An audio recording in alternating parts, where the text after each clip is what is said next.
la maison Dion. Ouvrir la porte de cette demeure, c'est comme faire un saut dans l'histoire de l'Îlet-sur-Mer. André Pelletier vous ouvrira volontiers cette porte si vous venez y cogner.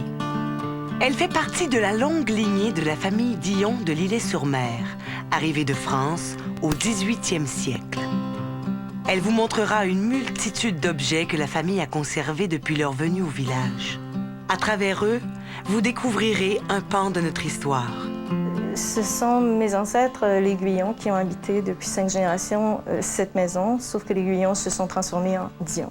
Je dirais même plus, il y a comme un trop plein d'objets, parce qu'il y a justement les objets de 5 générations. Et nous les avons trouvés de la cave au grenier par hasard ou par besoin, encore une fois par nécessité, en disant bon, il doit bien avoir quelque chose là.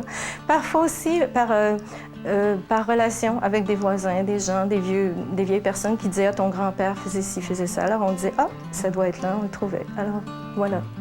Chaque pièce a une histoire et dans chaque pièce, les objets ont une histoire. Alors on y va de lien en lien. Ici, on est dans la salle à dîner. C'était pourtant la chambre à coucher parce qu'à côté de la cuisine, pour avoir chaud, on faisait la chambre à coucher. Quand il y avait trop d'enfants, on ouvrait une chambre au grenier. Donc, c'est la salle à dîner maintenant que toutes les chambres sont ouvertes. Et dans la salle à dîner, qu'est-ce qu'on faisait? On dînait. Et j'ai 3 générations de chaises ici, mais j'ai une chose qui est unique, c'est le plat à soupe. Ça, c'était le bol à soupe. Mais voilà, on mangeait aussi le mets principal et le dessert. Et parfois, si le dessert était un pudding, bon, on le mangeait comme ça. Si c'était une galette ou une tarte, on retournait le plat et on mangeait.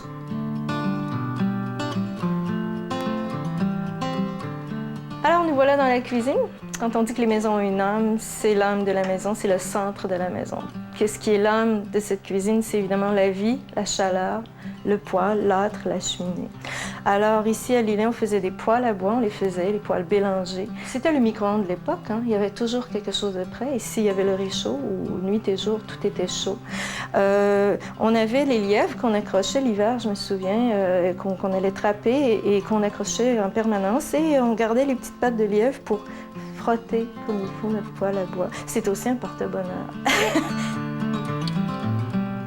Alors, il y a un autre objet que je souhaiterais vous montrer, c'est mon petit voilier. En fait, c'est le voilier de mon père. Quand il était enfant, son père capitaine avait eu la maquette du voilier sur lequel il voguait.